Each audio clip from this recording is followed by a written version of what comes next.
김종호 교수님 나오셔서 우리 뜨거운 강의와 또 함께 토론하는 시간 갖겠습니다. 우리 박수로 참여해 주세요.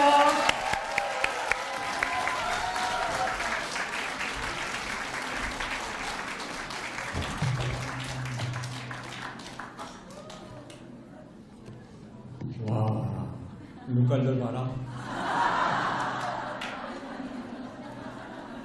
이렇게 많이 오실 줄 몰랐는데 정말 많이 와주셔서 감사합니다.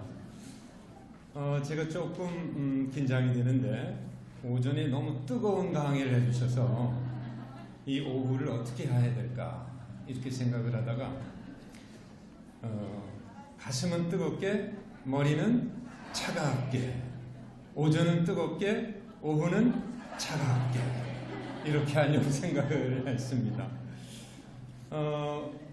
그 오후 제가 맡은 그 발제 하나의 내용이 그 영성치유 수련에 관한 것인데 영성치유 수련에서 우리가 경험하는 것들을 조금 더 그 학문적으로 담아낼 수 있으면 좋겠다 이런 생각을 가지고 글을 좀 준비했습니다. 제가 이런 질문을 종종 받았거든요. 영성치유 수련에 가면 소리를 지르고 울고 바닥을 치고 그들 표현에 하면 난리법석을 치는데 그게 도대체 치유에 무슨 도움이 되냐는 거예요. 그래서 제가 그런 질문을 받을 때 나 나름대로 가보면 알아. 그런데 그거 가지고 설명이 안 되는 거예요. 좀 더 학문적인 설명을 해주길 원하는 거예요. 그래서 저도 좀 고민을 했죠. 고민을 하면서 그 질문에 대답할 수 있는 무엇인가 좀 만들어 보고 싶다. 그런 의미에서 치유 상담을 조금 학문적으로 정립해 볼 수 있는 길이 없겠는가 하면서 이번에 그 글을 좀 준비를 했습니다. 우리가 영성치유 수련에 가면은 그 분위기가 좀 인지적이고 머리를 많이 쓰는 그런 작업을 하기보다는 소리를 지르기도 하고 노래를 부르기도 하고 춤을 추기도 하고 울기도 하고 웃기도 하는 감정 작업과 또 신체 감각, 움직임 작업을 많이 합니다. 여러분 다 경험이 있으시죠? 막 엄마를 부르기도 하고 아버지를 부르기도 하고 바닥을 치고 그 분노의 감정을 폭발적으로 분출하기도 하는데 이런 감정이 어떻게 치유에 도움이 되겠느냐 하는 것입니다. 어떤 분은 그런 얘기를 하시는 거예요.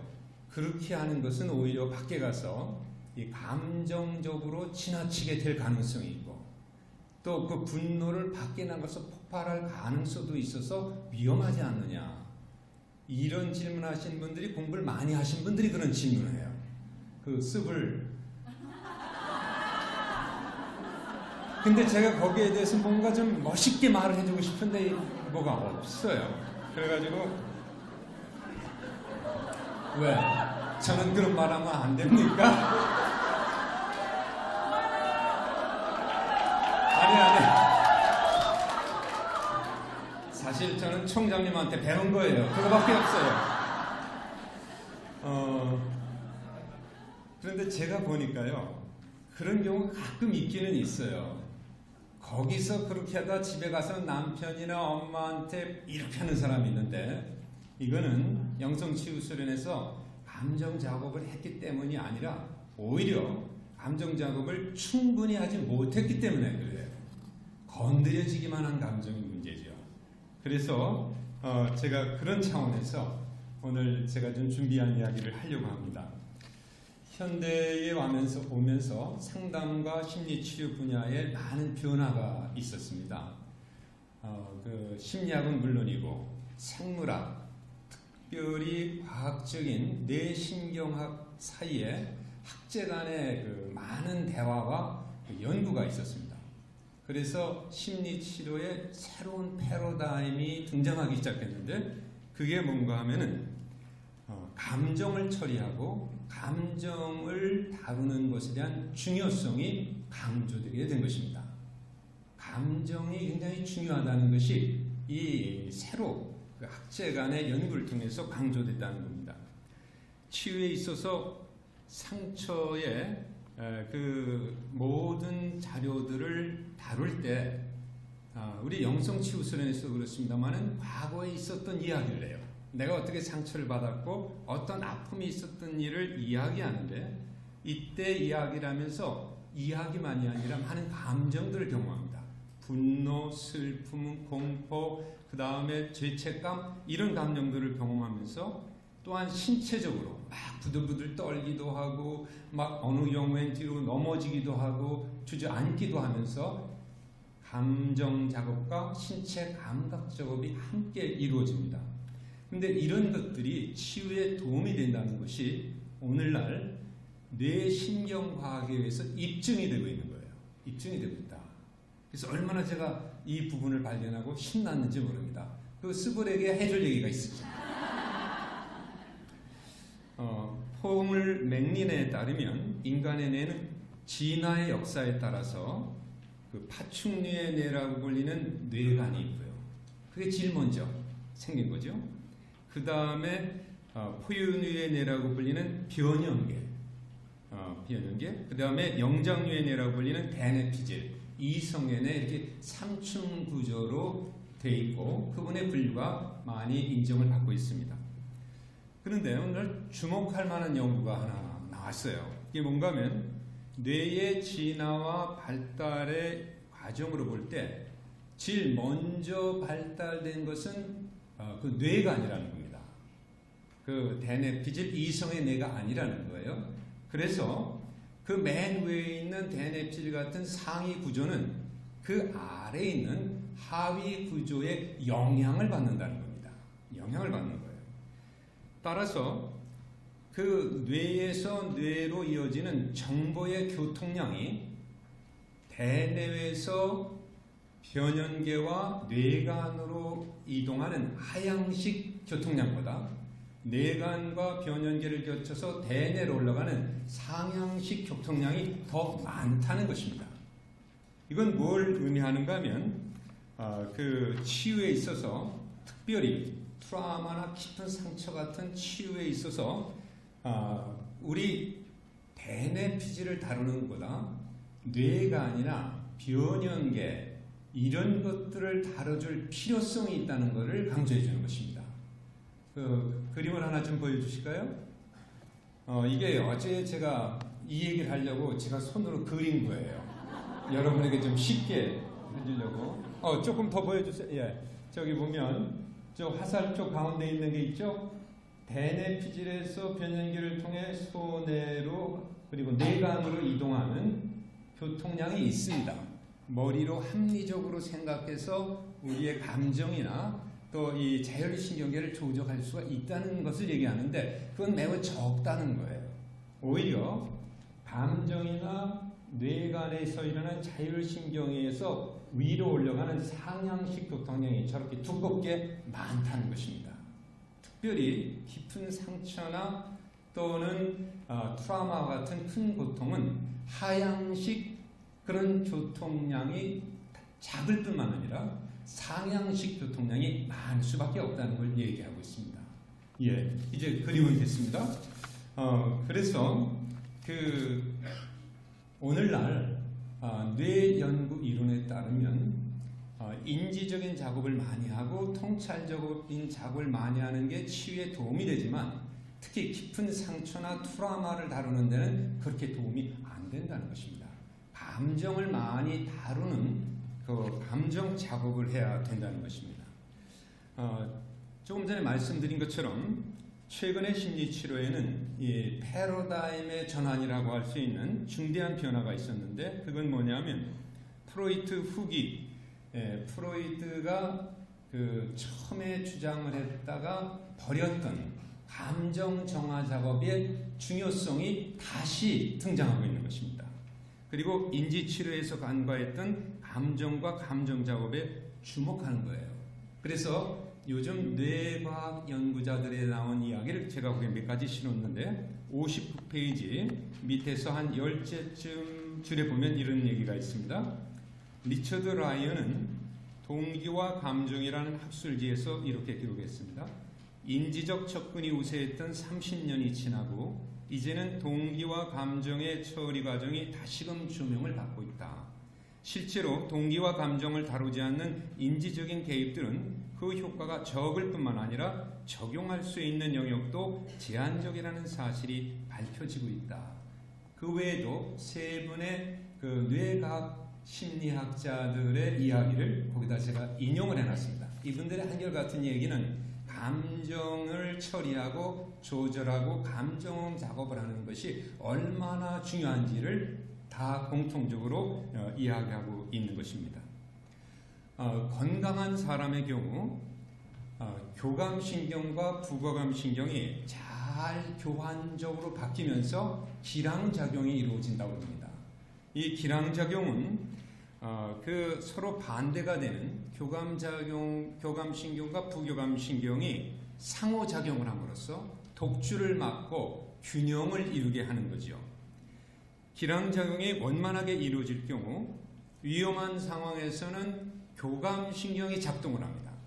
그렇게 하면서 그 몸속에서 적절한 균형 상태가 유지되는데 이 기량작용이 원만할 경우 위험한 상황에서는 교감신경이 작동해서 그 위험 상황에 대처할 수 있게 하지만 안정화된 상황에서는 부교감신경이 작동을 하는 거예요.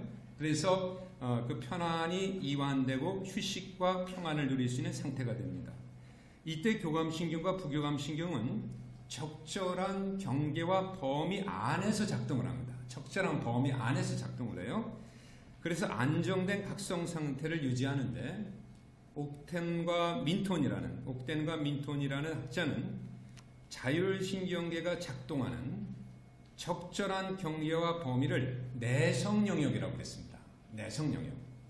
이 내성 영역은 교감신경과 부교감신경이 최적의 각성 상태를 유지하는 범위를 나타내는 것입니다. 건강한 사람들은 교감신경이 막 위로 활성화되고 내려가고 할 때 그 내성 영역 범위 안에 있게 된다는 겁니다. 그러나 마음에 큰 상처나 외상 스트레스 장애가 있는 사람은 교감신경과 부교감신경이 조절에 실패를 해요. 그래서 그 내성 영역의 경계를 이탈하는 것입니다. 위로도 이탈하고 아래도 이탈해요.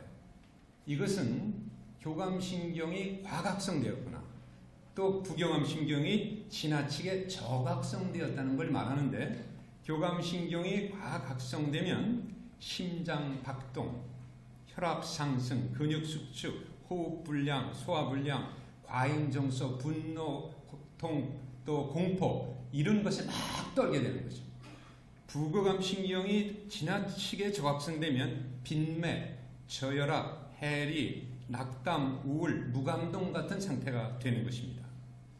자, 그런데 잘 조절된 자율신경계의 경우 교감신경과 부교감신경이 적절하게 기능하고 조절됨으로써 그 경계의 상하 경계가 이제 보여주실까요? 그림 1처럼 내성 영역 안에 있게 됩니다. 그래서 위로 올라가는 게 교감신경이에요. 내려오는 게 부교감신경인데 막 흥분이 되거나 공포나 분노할 때 교감신경이 작동해서 올라가고, 그렇지 않을 때 부교감신경이 작동해서 내려오는데, 그렇게 교감신경의 조절 경계가 오르가고 내려가고는 계속 되지만 내성 영역이라는 최종의 각성 상태 범위 안에서 그게 이루어진다는 겁니다. 그래서 이렇게 되면은 아무리 고통스럽고 힘든 일을 당해도 그걸 감당해낼 수가 있는 겁니다.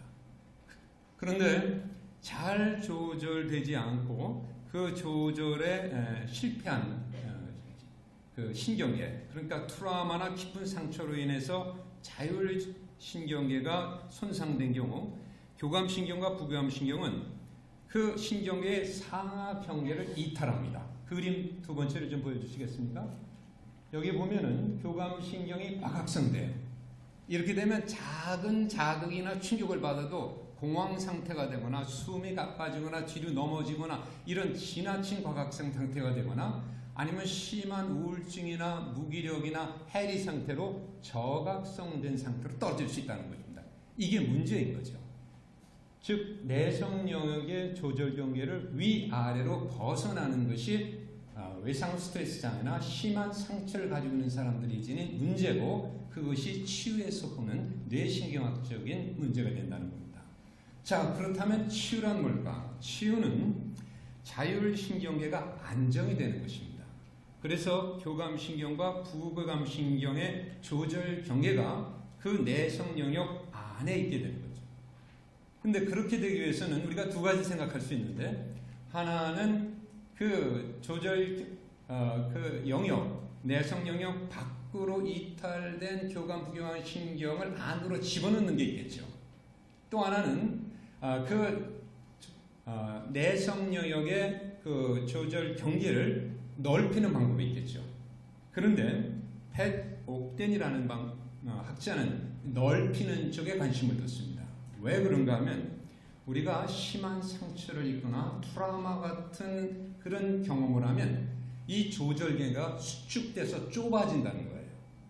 그래서 갑자기 사랑하는 가족이 세상을 떠났다든지 충격적인 상황을 당하면 조절계가 줄어들면서 자동적으로 그 교감신경과 부교감신경이 조절경계 그 내성 영역 밖으로 이탈된다는 것입니다. 그래서 치유를 위해서는 63페이지 위에서 넷째 줄을 좀 볼까요? 다섯째 줄. 그렇게 되기 위해서는 내성 영역의 확장이 필요한데 팻 옥덴은 트라우마와 부적응적인 애착 경험은 내성 영역을 축소시키기 때문에 치유를 위해서는 아래 그림 3과 같이 그 경계를 확장하는 것이 필수적이라고 말했습니다. 그림 3을 보면 확장적 내성 영역이 있죠. 그 다음에 확장된 내성 영역이 있어요. 저렇게 확장시키면 교감신경과 부교감신경이 과각성될 때나 저각성될 때 그 영역 안에 있게 된다는 겁니다. 자, 그렇다면 우리는 이제 이런 질문하죠.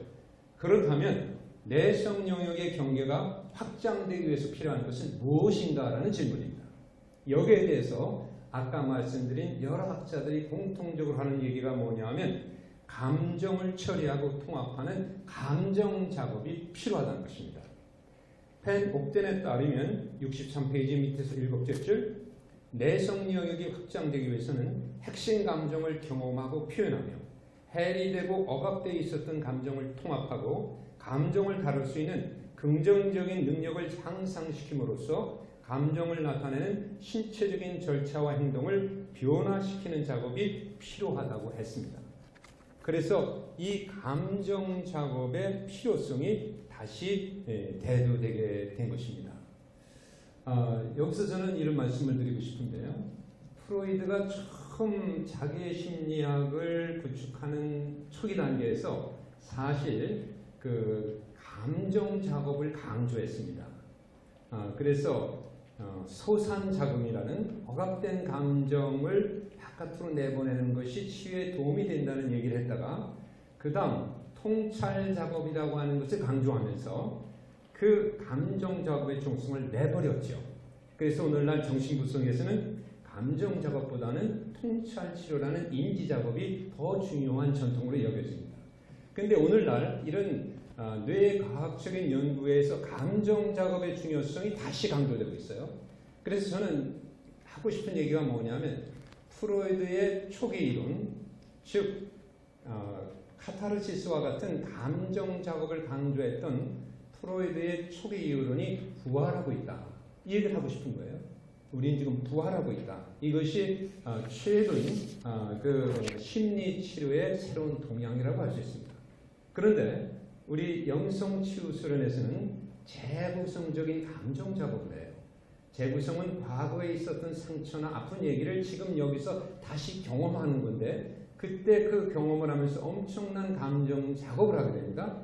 이렇게 이루어지는 영성치유 수련은 최근의 심리치료의 동향과 잘 어울리고 그 치유 과정과 잘 조화를 이루는 작업이다라는 것을 우리가 알 수 있게 된다는 겁니다. 따라서 저는 그 스브레드에게 할 얘기가 생겨요. 봐라. 오늘날 우리가 하고 있는 영성치유 수련의 경험은 뇌신경학자와 오늘날 심리치료학자들이 공통적으로 얘기하고 있는 이 점과 일치되지 않느냐. 그래서 제가 얼마나 뿌듯해졌는지 모릅니다. 기분이. 자, 그런데 이제 영성치유 수련과 관계해서 조금 더 드리고 싶은 말씀이 있습니다. 영성치유 수련에서 감정 작업이 이루어질 때 생각해 봐야 할 것이 있다는 겁니다.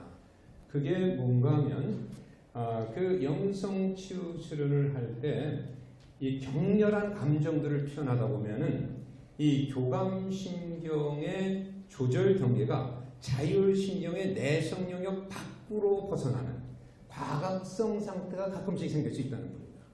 그래서 영성치유 수련에서 여러분도 경험을 하셨겠지만 막 그 치유 작업을 하다 감정을 표출하다 보면 막 가슴이 뛰고 호흡이 가빠지고 통증이 옵니다. 두통도 아프고 신체 내부의 아픔도 오고 심하면 주저앉고 쓰러지기도 하죠.